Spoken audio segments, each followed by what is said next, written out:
Imagine a sprawling ancient estate. The master of the house, a man of immense wealth, discovers his trusted manager has been squandering his resources. The reckoning is immediate.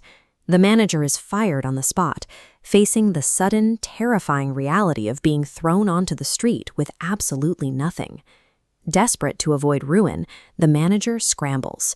He calls in his master's debtors and secretly slashes what they owe, securing massive discounts for them in hopes they'll return the favor and take him in when he's homeless. By all accounts, the master should have him arrested.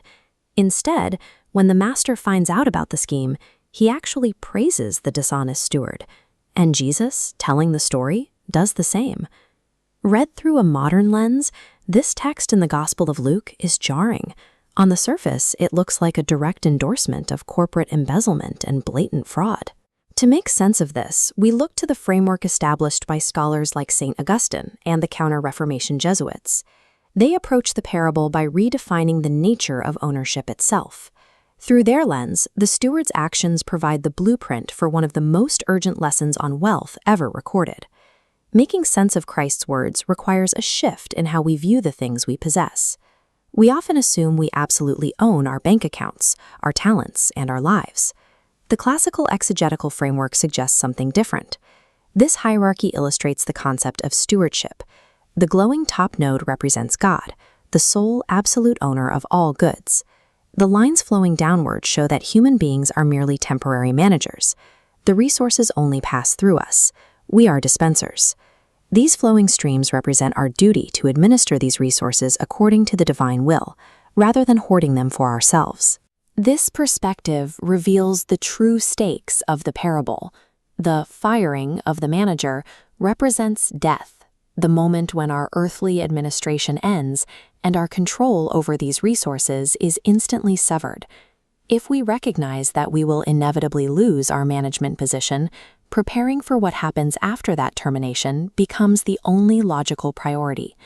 So what exactly is the master praising in this story?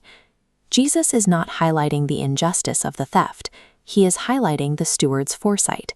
The manager correctly assessed a grim situation and took immediate, decisive action to secure his future. This compares the lesser to the greater. On the left, we see a short timeline of an earthly lifespan. The logic is that if a corrupt man acts with such intensity to secure a few years of earthly comfort, the children of light should apply even more ingenuity to secure their position on the infinite timeline of eternity. This explains why Jesus uses the term mammon of iniquity to describe earthly wealth. Money is not inherently evil, but it is iniquitous because it is so often tied to greed and provides a deceptive sense of stability. It promises security, but it deserts its possessor the moment life fails. The manager's genius was realizing his resources were about to become useless to him. He leveraged his access while he still had it, trading the master's money for the debtor's gratitude. This leads to the central question: how does a believer execute a similar hustle for the sake of their soul?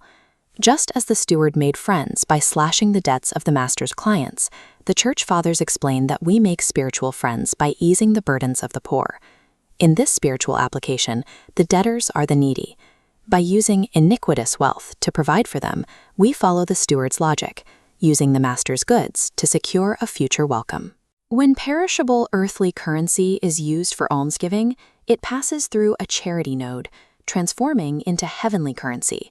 These route upward, unlocking eternal habitations.